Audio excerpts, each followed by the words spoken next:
ಶ್ರೀ ಶರಣಬಸವೇಶ್ವರರ ಆರಾಧ್ಯ ದೈವರಾಗಿರ್ತಕ್ಕಂಥ ಸಿದ್ದೇಶ್ವರ ಸಿದ್ಧಲಿಂಗ ಮಹಾಸ್ವಾಮಿಗಳು, ಅಭಿನವ ಸಿದ್ಧಲಿಂಗ ಮಹಾಸ್ವಾಮಿಗಳು ಶ್ರೀಮಠಕ್ಕೆ ಇವತ್ತು ನೃಪತುಂಗ ಕಾಲೋನಿಯ ಈ ಸಂತ ಶ್ರೀ ಶಿವಲಾಲ್ ಮಹಾರಾಜರ ಮತ್ತು ಮರಿಯಮ್ಮ ದೇವಿಯ ದೇವಸ್ಥಾನಕ್ಕೆ ಆಗಮಿಸಿ ತಮ್ಮ ಪಾದಕಮಲಗಳನ್ನ ಈ ಮಂದಿರದಲ್ಲಿ ಇರುವಾಗ ಹೇಳ್ತಾ ಇದ್ದಾರೆ ಅಪ್ಪರು. ಇದು ಏನ್ರಿ, ಒಂದು ಬೇಲೂರು ಹೊರಬೀಡಿನ ಸುಂದರವಾಗಿರತಕ್ಕಂತ ದೇವಸ್ಥಾನ ಆಗಿದೆ ಅಂತಕ್ಕಂಥದ್ದು. ಆಮೇಲೆ ಅಪ್ಪಾಜಿ ಅವರು ಮಾತಾಡ್ತಾರೆ, ಈ ಭಾಗದಲ್ಲಿ ಕಲಬುರಗಿಯ ಶರಣಬಸವೇಶ್ವರ ಖಾಜಾ ಬಂದೇ ನವಾಜ ಬುದ್ಧ ಮಂದಿರದ ನಂತರದಲ್ಲಿ ಬಂಜಾರ ಸಮಾಜದ ಈ ಸಂತ ಶ್ರೀ ಶಿವಲಾಲ್ ಮರಿಯಮ್ಮ ದೇವಸ್ಥಾನ ಆಗಿದೆ ಅಂತ ಹೇಳಿದ್ರೆ ಇದು ಈ ನೃಪತುಂಗ ಕಾಲನಿಗೆ ಅಷ್ಟೇ ಅಲ್ಲ, ಇಡೀ ಬಂಜಾರ ಸಮಾಜಕ್ಕೆ ಅಪ್ಪಾಜಿಯವರ ಆಶೀರ್ವಾದ ಆಗಿದೆ ಅಂತಕ್ಕಂಥ ಮಾತನ್ನ ಈ ಸಂದರ್ಭದಲ್ಲಿ ಹೇಳ್ತಾ ಇದ್ದಾರೆ. ಅಪ್ಪಾಜಿಯವರು ತಮ್ಮ ಅಮೂಲ್ಯವಾದಂತ ಸಮಯವನ್ನು ತೆಗೆದು ಈ ಮಠಕ್ಕೆ ಬಂದು, ಈ ದೇವಸ್ಥಾನಕ್ಕೆ ಬಂದು ತಮ್ಮ ಪವಿತ್ರವಾಗಿರ್ತಕ್ಕಂಥ ವಾಣಿಗಳನ್ನ ಈ ಸಮಾಜಕ್ಕೆ, ಈ ಧರ್ಮದ ಮೇಲೆ, ಈ ಧರ್ಮ ಜಾಗೃತಿ ಕಾರ್ಯದಲ್ಲಿ ಇಡೀ ಸಮಾಜಕ್ಕೆ ಆಶೀರ್ವಾದ ಕೊಟ್ಟಿದ್ದಾರೆ. ನಮ್ಮ ಈ ದೇವಸ್ಥಾನದ ಮಂಡಳಿ ವತಿಯಿಂದ ಅಪ್ಪಾಜಿಯವರ ಪಾದಕಮಲಗಳಲ್ಲಿ ಕೋಟಿ ನಮನಗಳನ್ನು ಸಲ್ಲಿಸಿ ಅವರಿಗೆ ನಾವು ನಮಸ್ಕಾರಗಳನ್ನ ತಿಳಿಸೋದಕ್ಕೆ ಇಷ್ಟಪಡ್ತೇವೆ.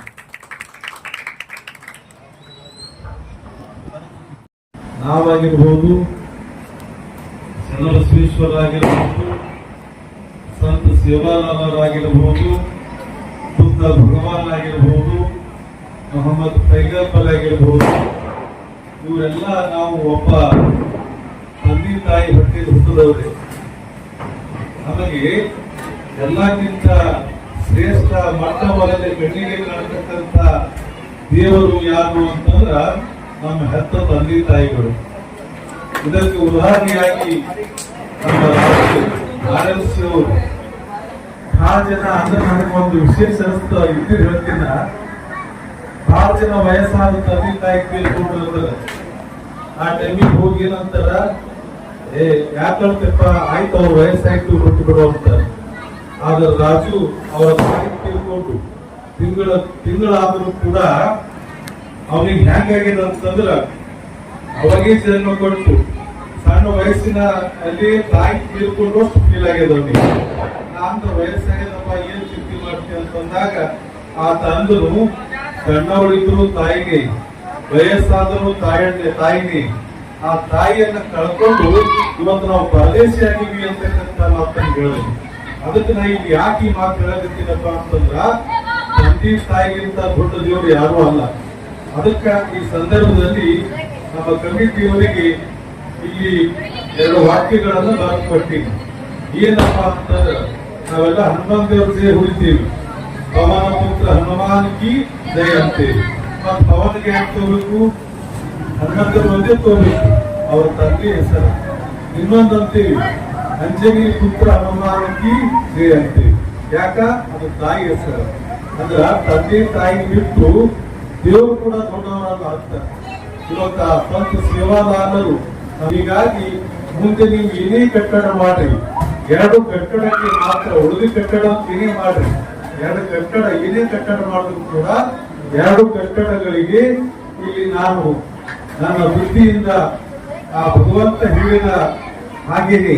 ಯಾಕಂದ್ರೆ ಇವತ್ತು ಏನೇ ಮಾಡ್ಬೇಕಂದ್ರೆ ಕೂಡ ಭಗವಂತ ಏನು ಜ್ಞಾನ ಕೊಡ್ತಾನ ಅದೇ ಮುಗಿತೇವೆ ನಾವು, ಅವನೇ ಮುಡಿಸ್ಯಾನ ಅಂತ ತಿಳ್ಕೊಬೇಕಾಗ್ತದ.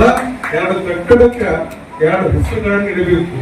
ಏನಪ್ಪಾ ಅಂತಂದ್ರ, ನೀವು ದಾಸೋಹ ಕಟ್ಟಡ ಅಂತಕ್ಕಂಥದ್ದು ಮಾಡಿದ್ರಿ ಅಂತಂದ್ರ ಆ ದಾಸೋಹ ಕಟ್ಟಡಕ್ಕೆ ದಾಸೋಹ ಕಟ್ಟಡ ಅಂತ ಬರೀಬಾರ್ರಿ. ಅದಕ್ಕೇನ್ ಬರೀಬೇಕು ಅಂತಂದ್ರ, ಶ್ರೀ ಧರ್ಮಿಣಿ ಮಾತಾ ದಾಸೋಹ ಭವನ. ಏನ್ ಮಾಡ್ಬೇಕು, ಶ್ರೀ ಧರ್ಮಿಣಿ ಮಾತಾ ದಾಸೋಹ ಭವನ. ಧರ್ಮಿಣಿ ಮಾತಾ ಯಾರಿ, ಶ್ರೀ. ಇನ್ನೊಂದು ಕೂಡ ಕೊಟ್ಟಿವಿ, ಇವತ್ತ ದಾಸೋಹ ಭವನ ಆಯ್ತು. ಇನ್ನೊಂದು ಏನಾದ್ರೂ ಒಂದು ಕಲ್ಯಾಣ ಮಂಟಪ ಅದು ಏನಾದ್ರೂ ಕಟ್ಟದ್ರಿ, ಕಲ್ಯಾಣ ಮಂಟಪ ಅಂತ ಬರೆಯೋದಕ್ಕಿಂತ ಮುಂಚೆ ಇನ್ನೊಂದು ಹೆಸರು ಬರೀಬೇಕು. ಏನಪ್ಪಾ ಅಂದ್ರ, ಶ್ರೀ ಪಿತಾ ಭೀಮಾ ನಾಯಕ್ ಸಾಂಸ್ಕೃತಿಕ ಭವನ. ಭೀಮಾ ನಾಯಕ್ ಯಾರು, ತಂದೆ. ತಂದೆ